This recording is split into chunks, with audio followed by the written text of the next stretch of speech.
Et pourquoi pas. L'histoire du jour, c'est celle de Jules. Alors Jules, il est tout mignon, il fait la une du Courrier Picard, et pourtant on lui en fait des misères à l'école, à Jules. Jules, il a 6 ans. C'est un petit blondinet qui vient d'entrer au CE1 dans son école de La Chapelle-aux-Paux dans l'Oise. Le problème, c'est que Jules ne sait pas lire. Il n'arrive pas à combiner les sons, explique sa maman, qui avait donc demandé son redoublement au CP. En plus, le garçon est né en fin d'année, ça n'aurait pas changé grand-chose, assure-t-elle. Il a quasiment un an d'avance, donc. Mais la réponse a été claire, c'est non.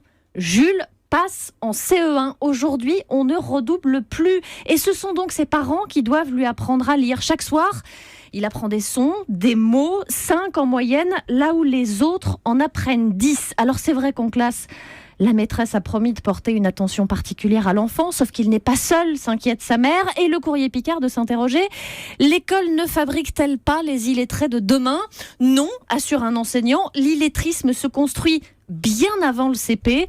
N'empêche, rappelle le quotidien, la Picardie présente le taux d'illettrisme le plus élevé en France, 125 000 personnes concernées. Il y a une ancienne prof qui nous a rejoint dans le kiosque, Natacha Polony, atterrée, semble-t-il. Oui, atterrée d'abord, parce qu'en effet, c'est le principe, une prof me parlait un jour du principe du passe-dégage, c'est-à-dire on les fait passer le plus vite possible pour se débarrasser du problème, et c'est absolument monstrueux, et bien sûr qu'il y a un problème de méthode, et c'est pas une espèce de pédagogie différenciée magique qui fait qu'une prof de CE1 va pouvoir rattraper ça.